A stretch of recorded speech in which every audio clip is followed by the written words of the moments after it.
All right, Ben, Leonard, good to have you here, man. What's going on, bro? Great to be here, Jamal. Thanks for having me.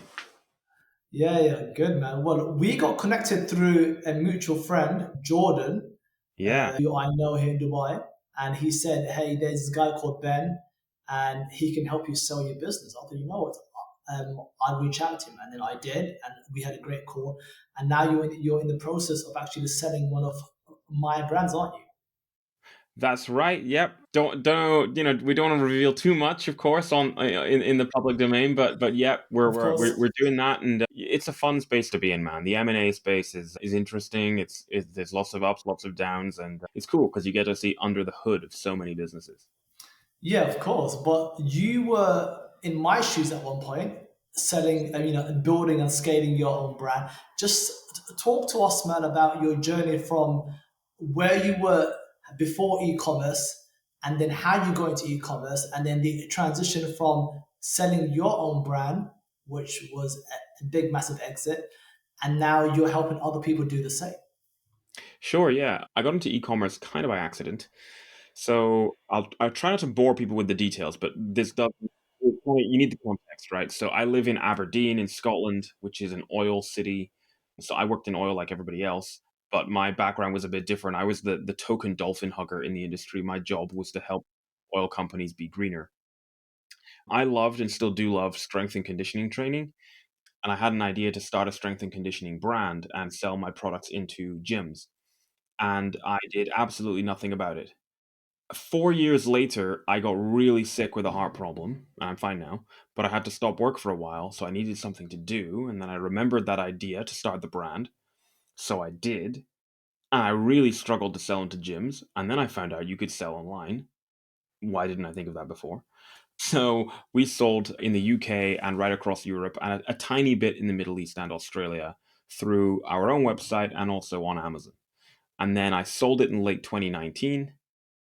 And I'm still building brands now, which is great because it means I Amazing. understand what it's like to build a brand, to be a brand owner, and all the stuff that goes along with that. So therefore, I understand what it's like to be in the shoes of my clients, whether that's a brokerage client or with my marketing agency. And that's really important because there's a lot of people out there that are trying to offer services and help, but they either have never done it or they did it a long time ago and they don't understand what's Yeah, going on. they're just out of touch, aren't they? Pretty Yeah. much. Okay, so you just said a lot of things and you kind of just made it seem so seamless. You said, I tried selling into gyms, I couldn't, so I sold online. I'm like, okay, because I'm sure there's a lot in between there that you just skipped over. So when Yeah. you said I'm gonna sell online, what was the kind of first few things you did when it came to selling on Amazon? Like, did you have a roadmap, or Mm. did you have a mentor? Did you kind of learn as you Yeah. went, or what? Well, I had no money, so I absolutely Okay, did not buy an expensive course that or a doesn't help. mentor. It doesn't help. In fact, my first product order, I needed £2,500 to buy 500 skipping ropes from China, and I only had £2,000, so I borrowed 500 quid from my folks, my parents, and that's kind of what started the whole journey off. And what's hilarious is the last order I placed before I sold the brand in 2019 was for 250,000 of those skipping ropes. And that was only one of our products. And that was only in the UK and Europe. So we hadn't even taken the brand to the US at that point.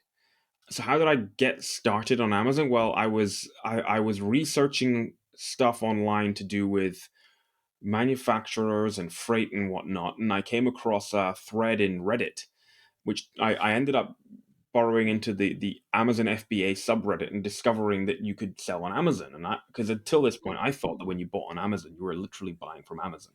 Yeah, I mean, I had no idea. And yeah. so I learned everything from YouTube and podcasts. And my favorite podcast at the time was the Amazing Seller with Scott Volker. This is back in like Yeah, 2016, right? The OG. yeah. But what was interesting was this: everybody else on Amazon was just selling stuff, or they felt like it was like it was just it was like Facebook Marketplace, but on Amazon, right? Whereas I came into this from a brand first perspective. I believed I was building a fitness brand to sell products to gyms and hopefully have those gyms stock the products behind their front desk to sell to customers. So when I went on the internet, on Amazon, and building our own site on Shopify, I just went in with that mindset. I'm building a brand. And so that's how I beat all the competition because they were just these kind of commodity businesses stuck in what I call the Amazon goldfish bowl. And they weren't doing anything outside of Amazon to build a relationship with their customers. That's big because right now you can't win on Amazon without being a brand first Yeah, now it's like company. 100% necessary. But back then it Yeah, was optional, but if you did it, you would crush. you had the And edge. now, Yeah. yeah, and now what's happening is a lot of people they just don't know how to do it. And so that's Mm. how the our growth marketing agency started when some of my consulting clients were like, "Ben, can you just do this for me?" And I said, "Well, actually, yeah, we probably can." And there you go. Right. So, because I mentor people right now, and many Yeah. of my mentees come to me and say, Jamal, I don't really know what to sell. I just want to make money. And I'm like, that's totally fine. And then we ideate and we go through a series of steps, and then we validate the data, and then we check if it's viable, and then we see whether or not there's a high chance of this product working on Amazon. It sounds like you didn't do any of that. You said, you know what, I've got some kind of a passion in fitness, and this is what I want to do. Was it pure luck then that worked, or was it because even though that market might have been saturated, what you were doing with your brand allowed you to stand out and compete in in in that competitive landscape? So there's always an element of luck. Like for example, if I didn't get sick, I wouldn't have decided to go make the business. If I hadn't stumbled into that subreddit, I may not have found out about Amazon FBA for another 6 months or whatever, right? But so much of it was honestly, it was like taking candy from a baby because all these other guys were just buying products from Alibaba and slapping a pretty poor generic logo on. Whereas we created a brand, it's now reasonably well known in the UK called Beast Gear with a really eye-catching logo and font, which then everybody tried to rip off. We were the first fitness brand to market with that kind of aggressive animal mascot and that kind of font and color scheme, and everyone else then ripped it off. And combine that with quality product and then rather than getting a sale on Amazon and saying see ya disappear, we would build relationships with customers. We would use Amazon as top of funnel, so acquire the customer on Amazon, get them to post about their experience on social, get them to go to a landing page, give us their email address, start providing helpful, compelling, engaging, useful, free content that makes our brand look like an authority, that we know what we're talking about. Then they're going to trust us and keep buying from us. And what was crucial was I made myself the face of the brand. I said, "Hey, I'm just like some guy called Ben who likes fitness, but I'm making a brand and you can be part of it." That was huge. And, if you go on Amazon and search our reviews for the word Ben, you'll find my name scattered about, but you'll see that it drops off after 2020 because I sold the brand at the end of 2019, right? And Now, that's interesting because I created an alias for all of yeah, my brands because I didn't yeah, yeah, want to yeah. be the face of the brand, but you put your face and I your made name myself front the and face of the center. brand, which you can do and you can still sell your business because, well, I'm evidence of that. But here's the twist. I bought that brand back 2 months ago. And yeah, yeah, yeah. So that brand was doing 4 million quid a year when I sold it. So what's that, 6 million US dollars? It's now doing it less than a million. It's a shambles. It's a total mess because the guys I sold it to, big private equity company, everyone knows them, they're very famous, ruined it.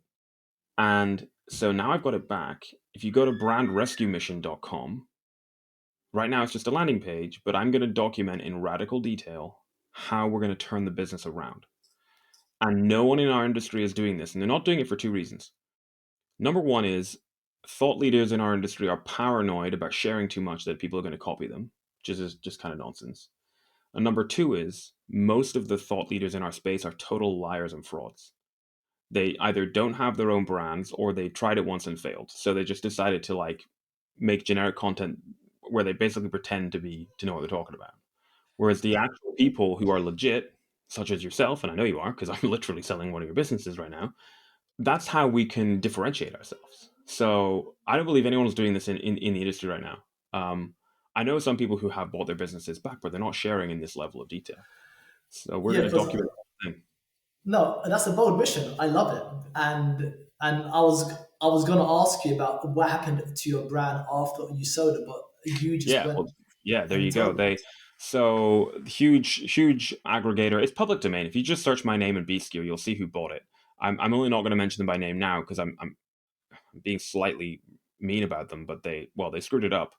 And yeah, my job is to try and turn it around. And Well, whether we and fail or not doesn't really matter. If it's a failure, we'll talk about it being a failure. That's still interesting content.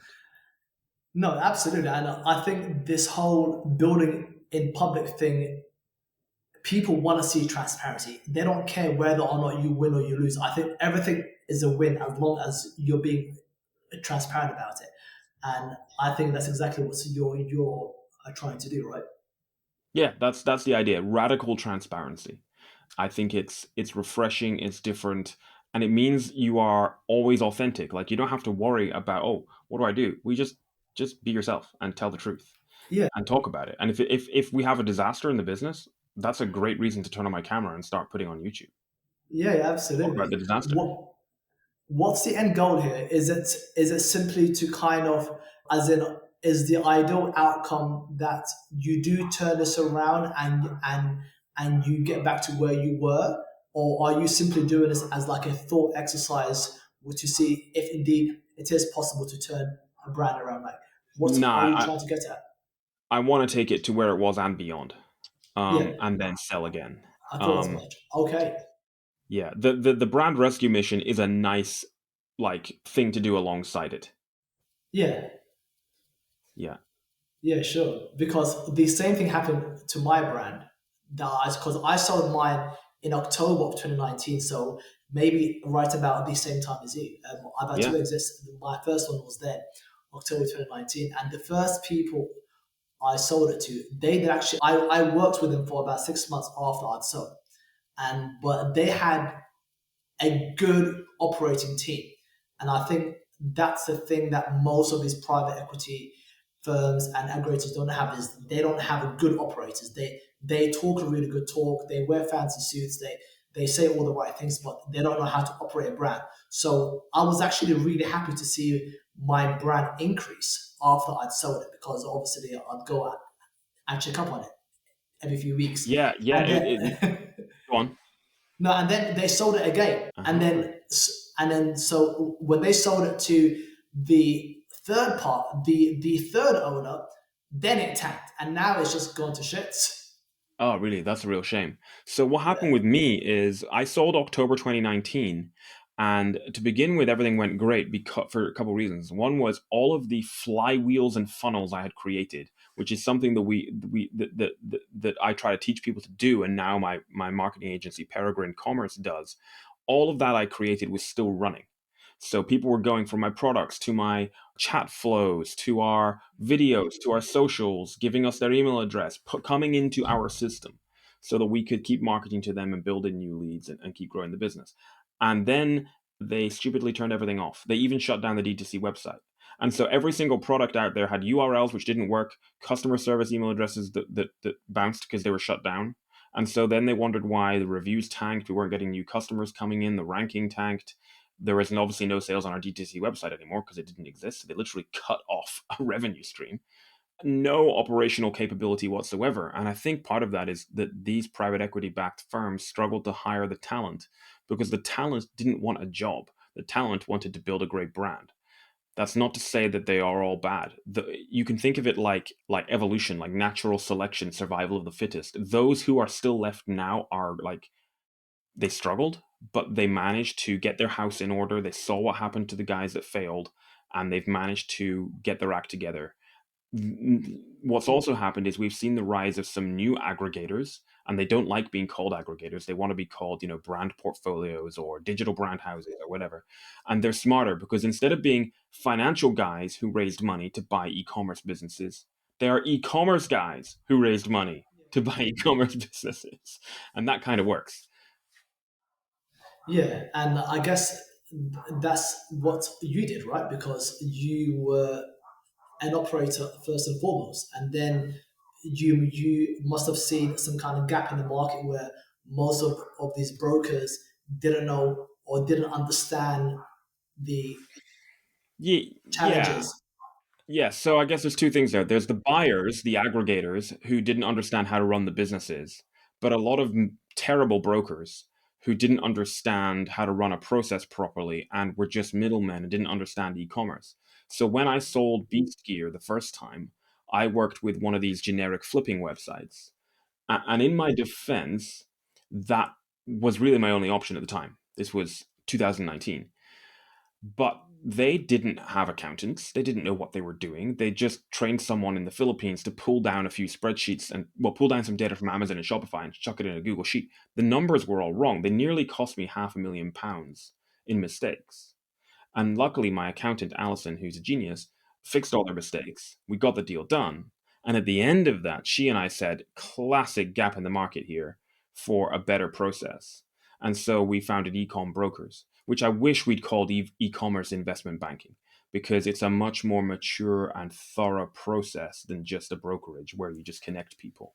We, No, and yeah, I can definitely attest to that because I've sold directly to buyers. I've sold through a broker. I think we both know which one I'm talking about, and I'm selling through you now. And Alison, the experience with you and Addison has just been on a whole new level. The thoroughness, the just how meticulous the number crunching was, you leave nothing to chance. And there's a lot of it's quite painful to yeah, go through that process, but it needs to you, be you have painful now so you can avoid pain down the line. otherwise the deal won't happen. Like, it Yeah, doesn't matter. There's two sides to this. Part of it is it's a sales process. You've got to deliver a sales pitch to say, here's why you should buy this awesome brand, and here's why it's a great deal, Mr. Buyer. And then Mr. Buyer says, great, I'll take a look. And they sign an LOI and they start looking and they say, oh, the numbers are wrong. And then you say, oh yeah, but don't worry, we can fix it. And they say, sorry, like that's it. Trust is done, is gone. Like I've got better things to do, more deals to move on to. Goodbye. The deal is yeah, done. So it doesn't matter how many leads you get to buy in the business. If the numbers are not right, deal doesn't happen. So you have to get the financials right, which is yeah, why you really need real accountants who understand e-commerce as part of the M&A process to get that right. And yeah, and the market right now is very interesting. You know, at the start of the year, I was very bullish. Of course, the Trump tariffs have come in, so all the buyers are basically just on pause mode. Not all, but very, very many. But I am reasonably confident that Trump and Xi will iron this out soon. So depending on when you're listening to this, we'll see what's happened, because it's not sustainable for the U.S. or China really to go on like this. So hopefully, in the next week or two, we'll see something change. yeah. I hope so too. And I think it's just a big ploy by Trump to get China to Yeah, but I don't know if it's the worked as negotiating well as table. people liked. I think what he's done is gone in with the classic extreme anchor from, like, for example, Chris Voss, Never Split the Difference. It's a classic Yeah, negotiating technique. And I think it's backfired because I think he thought that China would back flinch. down. But Yeah, they haven't, exactly. because that's not how it works with China. They don't want to lose face. They will not back down. Yeah, So they, it's going to be they very are. interesting. No, of course, and they are very proud people. I'm going to China tomorrow night, actually, Oh, and, amazing. and yeah, and I love China. there's China's awesome. yeah, it's amazing, and as a people, like they take great pride in their Chinese heritage, and I think seeing this play out in politics, where they were the only country who have retaliated with even higher tariffs and push back. And I love that about it because Yeah. they know that they can go toe to toe with the states.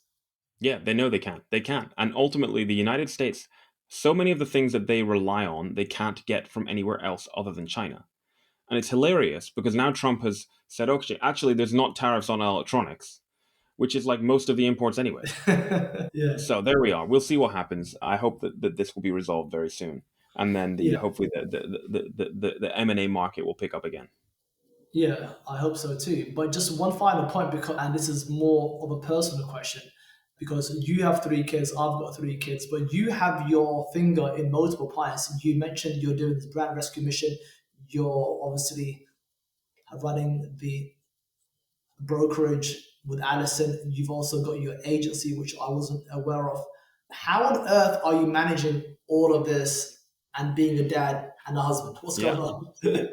on? Um, I have a clone. No. Basically, I partner with people who are smarter than me on the things that I am less good at, and I'm smarter than them on the things I'm good at. And I make sure that I'm not pulled in too many directions. So that there's no other new projects for me really. I've got my own brands, I've got the agency, I've got the brokerage, and I do a bit of consulting. Luckily, they all kind of cross pollinate each other. Like, Yeah, for example, somebody might come to ecom brokers and say, we want to sell. And we say, well, actually, you're not ready to sell, but we can help you get ready to sell with mentorship. And also, you need to grow. So let's plug you into Peregrine Commerce and we'll grow you, right? For instance. Yeah, it's all about partnerships and working with other people who are smart. And these days, you can do so much with being able to hire tremendous teams in different parts of the world, which can make the whole thing very economic. Yeah, I mean, it's about working smart with smart people, having great systems and processes, being slick, managing your time, using AI and automation where appropriate, and also only doing stuff you enjoy, and then you don't get pulled into stuff you don't enjoy. yeah. Well, it looks like you've mastered the art of leverage, which is awesome, man. Yeah, it's great fun. Yeah, I mean, I'm so happy to be in this industry. I can't, you know, 10 years ago, I was doing something completely different, and here we are now. It's great fun. Yeah, like can't complain.